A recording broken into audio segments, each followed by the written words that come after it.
Independente de partido. Fico muito lisonjeado. Isso me fortaleceu muito. Obrigado. Passo a palavra ao relator, deputado Vinícius Carvalho, para a leitura do seu parecer. Senhor presidente, senhoras e senhores deputados, boa tarde. Eu gostaria de ir direto aqui ao voto do relator, se não houver objeção. Nos termos do artigo 34, parágrafo 2º do Regimento Interno da Câmara dos Deputados, compete a esta comissão especial, neste momento, o exame de admissibilidade e do mérito das emendas apresentadas ao substitutivo, bem como o exame do projeto de lei número 5.571/2016. Em termos mais específicos, cabe a este colegiado, na forma do artigo 53, inciso 4, no mesmo regimento, pronunciar-se quanto à compatibilidade orçamentária, quanto à admissibilidade jurídica e legislativa e também sobre o mérito de tais proposições. Desde já, cumpre registrar que todas as emendas foram entregues e recebidas tempestivamente na secretaria desta comissão especial, cumprindo, pois, os requisitos regimentais pertinentes. Outro sim, tendo em vista que as emendas números 1 e 2 já foram retiradas por seu autor. Elas não serão objetos de apreciação neste parecer. Da compatibilidade e adequação orçamentária e financeira. Do ponto de vista do exame de adequação orçamentária e financeira, cumpre esta comissão analisar eventuais impactos das emendas apresentadas ao substitutivo e também no projeto de lei 5.571/2016, sobre as receitas ou despesas públicas federais. Inicialmente, vale lembrar que as cooperativas e associações contam com regime de tributação diferenciado. Isso porque o resultado, sobras, decorrentes dos atos cooperativos são isentos de tributação pelo imposto de renda de pessoa jurídica e pela contribuição social sobre lucro líquido. Todos os demais resultados decorrentes de atos não cooperativos são tributáveis. No caso das associações sem fins econômicos, para gozar de isenção do imposto de renda sobre pessoa jurídica e do contribuição social sobre lucro líquido, não podem praticar atos de natureza econômica e financeira. Para deixar claro o caráter econômico e financeiro da atividade securitária praticada por essas entidades, incluímos no substitutivo dispositivos que explicitam sua atribuição, evitando assim eventuais prejuízos aos cofres públicos.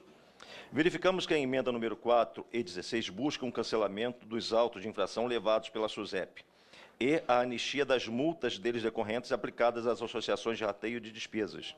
A emenda número 3, por seu turno, atribui à agência autorreguladora a titularidade da cobrança de taxa de fiscalização devida por cooperativas e entidades de autogestão. Não obstante, o mérito das propostas cumpre lembrar que as taxas de fiscalização e as multas eventualmente aplicadas constituem receitas públicas federais, classificadas na fonte 174, taxas e multas pelo exercício do poder de polícia.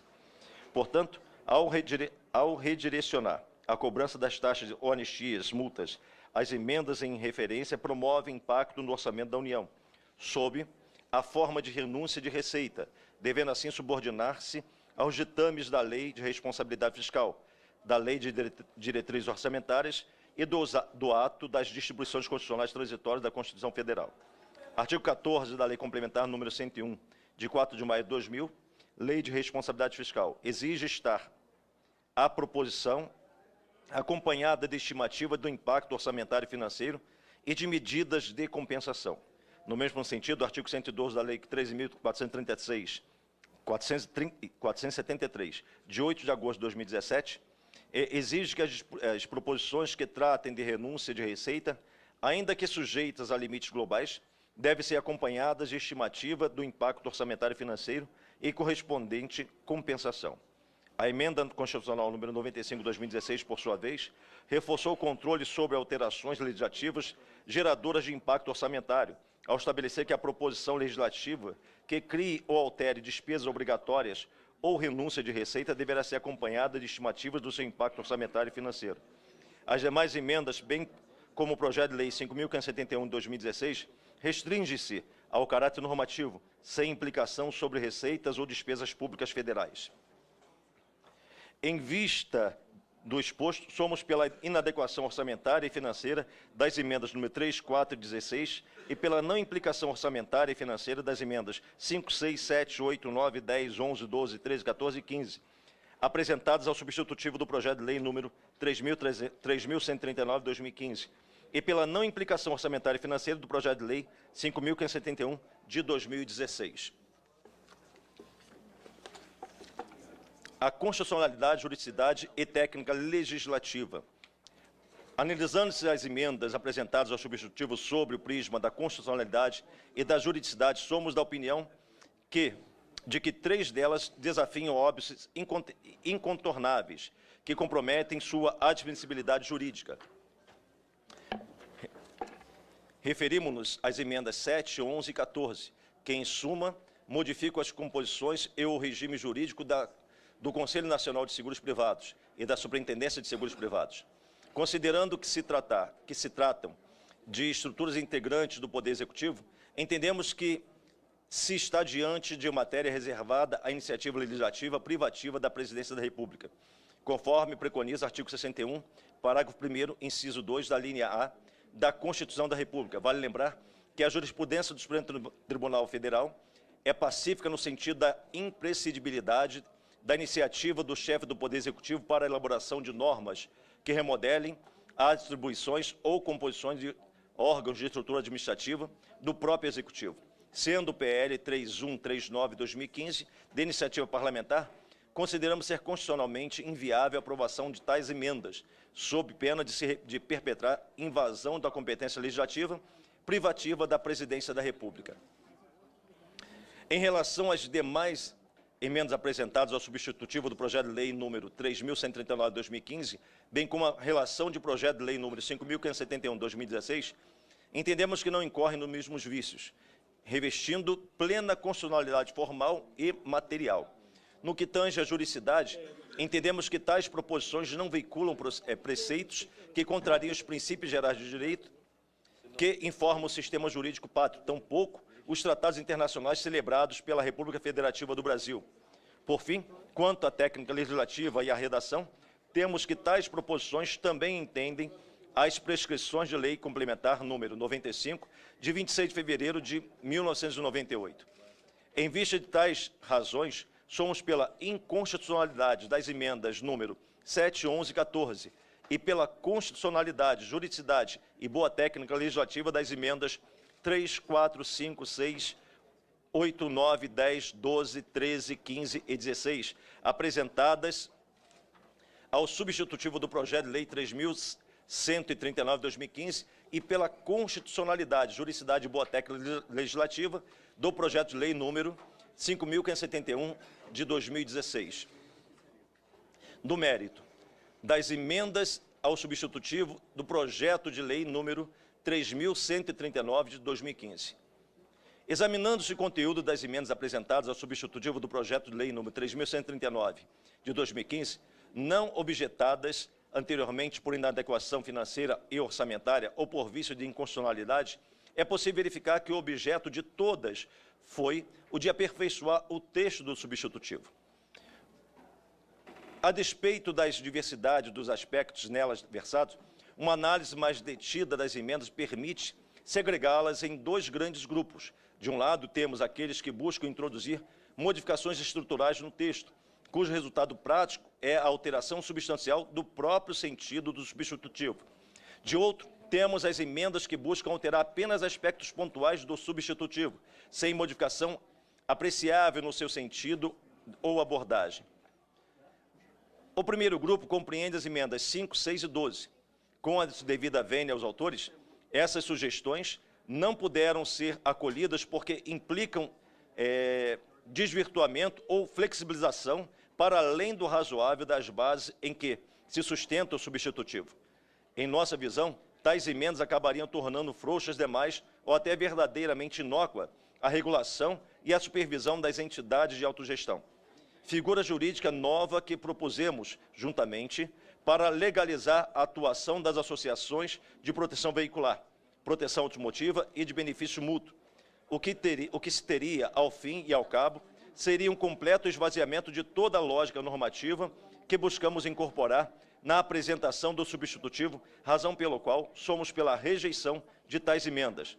Por sua vez, o segundo grupo compreende a emenda número 8, 9, 10, 13 e 15. Em relação a estas, nossa opinião é que promovem ajustes finos. Ele me abriu aqui, ó.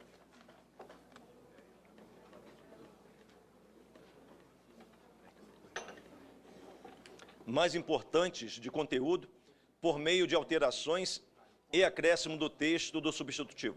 Tais emendas, a nosso ver, são convergentes com o sentido geral do substitutivo que apresentamos e militam em favor de uma maior precisão e consistência dos dispositivos apresentados. Ademais, elas reforçam as bases do arcabouço jurídico que buscamos imprimir para que tenha uma regulação e uma supervisão eficaz e eficiente dos novos agentes que estamos propondo, sejam habilitados a atuar no Sistema Nacional de Seguros Privados, a saber, as cooperativas de seguros e as entidades de autogestão. Por tais razões, somos pelo acolhimento deste segundo grupo de emendas, o que fazemos na forma do anexo substitutivo. Do projeto de lei 5571 de 2016 apensado.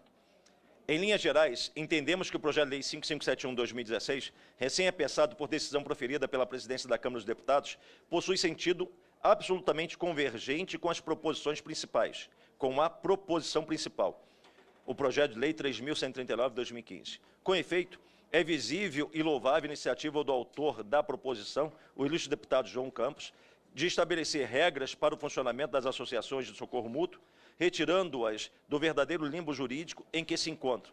Algo que, como já expusemos em parecer anterior, também ocorre com associações de proteção veicular e proteção automotiva.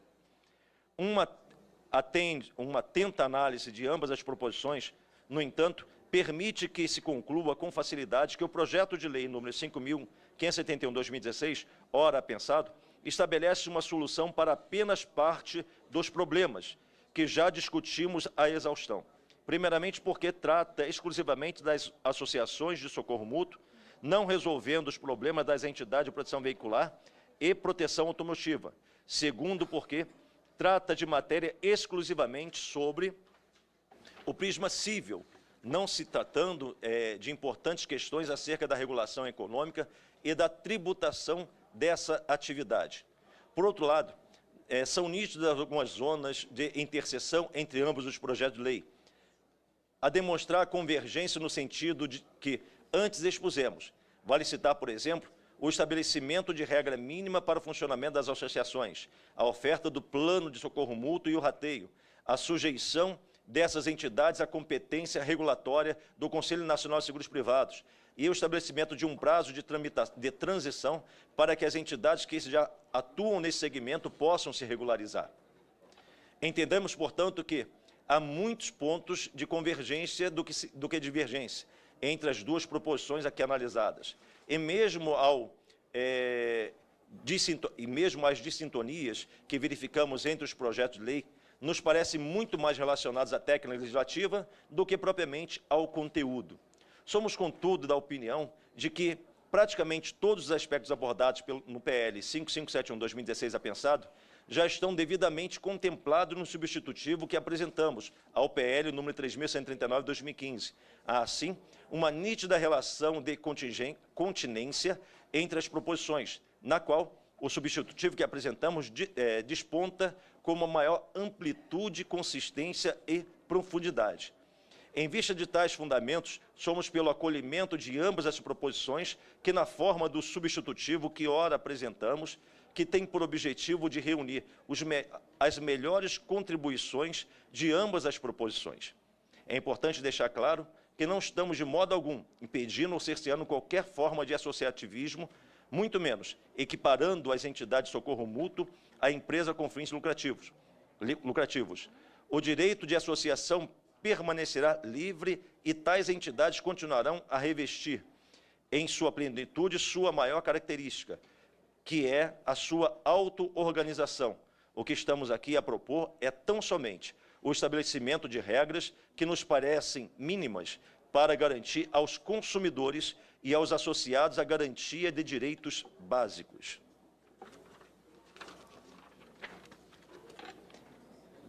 Do substitutivo.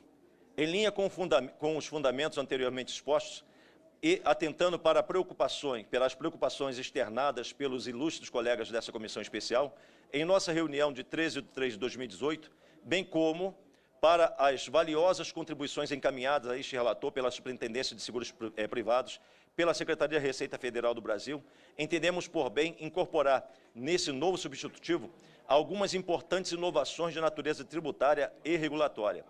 No âmbito tributário, a inovação diz respeito ao tratamento que o fisco deverá dispensar às entidades de autogestão e às cooperativas de seguros.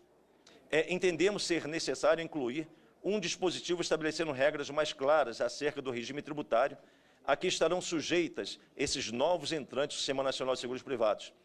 Fato é que a ausência de disposição específica sobre a matéria poderia levar ao entendimento de que as entidades de autogestão e as cooperativas de seguros estarão sujeitas a regime tributário menos gravoso que as sociedades seguradoras, ainda que elas atuem no mesmo mercado oferecendo produtos iguais ou similares. Sob essa ótica, a proposição poderia macular o princípio da isonomia tributária, previsto no artigo 150, inciso 2 da Constituição da República, que veda a discriminação arbitrária de contribuintes que se encontram em situações semelhantes. Por outro lado, no entanto, é preciso atentar também para o disposto no artigo 174, parágrafo 2º da Constituição, que determina que a lei apoiará e estimulará o cooperativismo e outras formas de associativismo. Nessa linha de princípio, buscamos introduzir expressa disposição acerca do tema, de modo a atender a esse comando constitucional sem criar distorções no funcionamento do mercado. Por sua vez, no âmbito regulatório, entendemos por bem incorporar alguns ajustes pontuais, mas que consideramos muito importantes.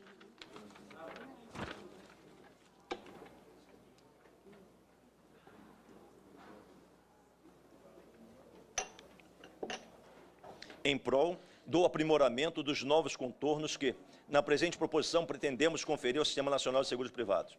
Primeiramente, buscamos ajustar no texto do artigo 3º-A do Decreto-Lei número 73 de 66, cujo acréscimo já havíamos proposto no substitutivo, já apresentado, a fim de deixar claro que as operações equiparadas a seguros envolvem apenas a proteção contra riscos patrimoniais.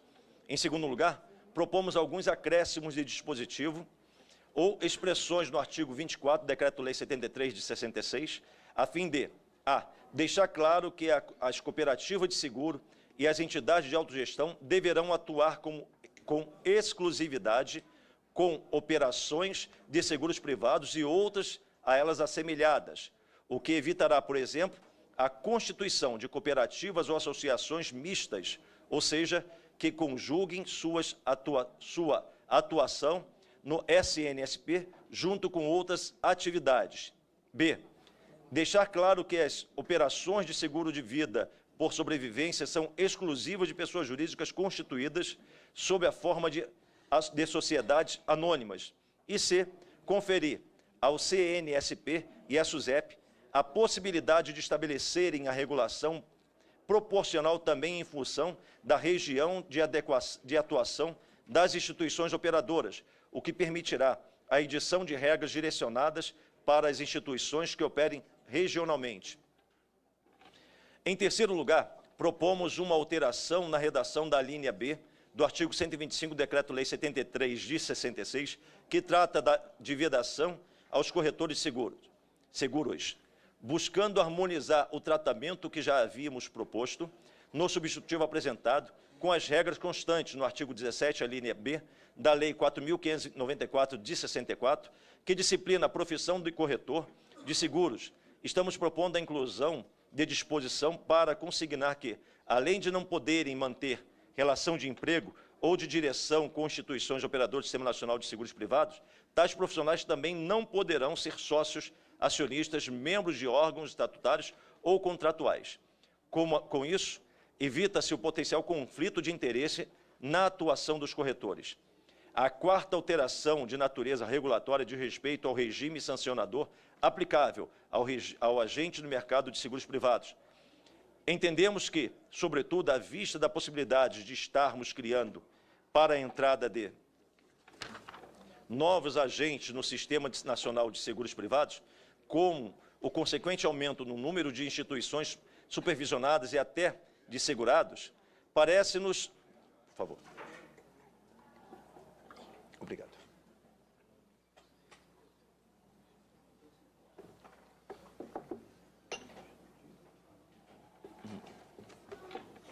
Parece-nos muito oportuno e adequado criar condições para que a atuação supervisora da SUSEP seja mais racional e efetiva. Entendemos que, nesse novo cenário que se apresentará, a autarquia deve dispor de margem de discricionalidade para, à vista das circunstâncias concretas, adotar outras ações de supervisão que considerem mais efetivas do que o próprio processo administrativo sancionador. Nesse contexto, tomamos como referência as linhas gerais recentemente adotadas pela Lei 13.506 de 3 de novembro de 2017 para o regime sancionador no mercado financeiro e de capitais. Entendemos por bem alterar a redação do artigo 118 do Decreto-Lei 73 de 66 para instituir a possibilidade de que a SUSEP, à vista da baixa, a lesão da conduta ao funcionamento do Sistema Nacional de Seguros Privados, deixa de instaurar processo administrativo sancionador e, em lugar da sua instauração, utilize outro instrumento, a medida de supervisão que julgar mais efetiva. Na mesma linha, propomos que a SUSEP, assim como ocorre com o Banco Central do Brasil e com a Comissão de Valores Mobiliários, possa dispor da possibilidade de firmar termo de compromisso com os acusados, na hipótese de que, ora especificamos, o que buscamos aqui é privilegiar a adoção de medidas que visem ao atingimento do bem coletivo, alcançando resultados mais efetivos em prol de toda a sociedade. Evitaremos com isso que os recursos públicos e o qualificado corpo funcional da SUSEP sejam utilizados de maneira desnecessária e até ineficaz na apuração de supostas infrações isoladas e que não representam verdadeiro dano para o mercado como um todo. A quinta e última alteração de natureza regulatória diz respeito à possibilidade de que as cooperativas de seguro e as entidades de autogestão possam também valer-se da cobertura de resseguros.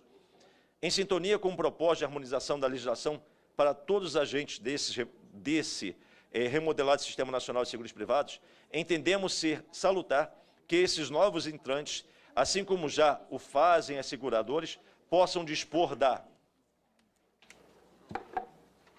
possibilidade de contratar esse mecanismo de transferência de risco. Assim, estamos propondo a alteração do inciso 1 do parágrafo 1º da lei do artigo 2º da Lei Complementar 126, de 15 de janeiro de 2007, para ampliar o conceito de cedente de risco. Da conclusão, por tudo quanto exposto, votamos, primeiro, pela inadequação orçamentária e financeira das emendas número 3, 4 e 16, pela não implicação orçamentária e financeira das emendas 5, 6, 7, 8, 9, 10, 11, 12, 13, 14 e 15, apresentadas ao substitutivo do projeto de lei número 3.139 de 2015, e pela não implicação orçamentária e financeira do projeto de lei número 5.571 de 2016. 2. Pela inconstitucionalidade das emendas número 7, 11 e 14, e pela constitucionalidade, juridicidade e boa técnica legislativa das emendas 3, 4, 5, 6, 8, 9, 10, 12, 13, 15 e 16, apresentadas ao substitutivo do projeto de lei número 3.139 de 2015, e pela constitucionalidade, juridicidade e boa técnica legislativa do projeto de lei número 5.571 de 2016. 3. No mérito, pela rejeição das emendas número emendas número 5, 6 e 12, e pela aprovação das emendas 8, 9, 10, 13 e 15, apresentadas ao substitutivo do projeto de lei número 3.139 de 2015, e pela aprovação do projeto de lei número 3.139, de 2015, e do projeto de lei número 5.571, de 2016, na forma do substitutivo que ora apresentamos, o qual observa a forma do projeto de lei complementar, o PLP. Presidente, antes de encerrar aqui, eu queria agradecer Vossa Excelência, a secretária Sara, e também ao nosso consultor Fabiano Gentalha pelo trabalho que nós desempenhamos e apresentamos a essa comissão. Esse é o relatório, presidente. Senhor relator, deputado Vinícius Carvalho.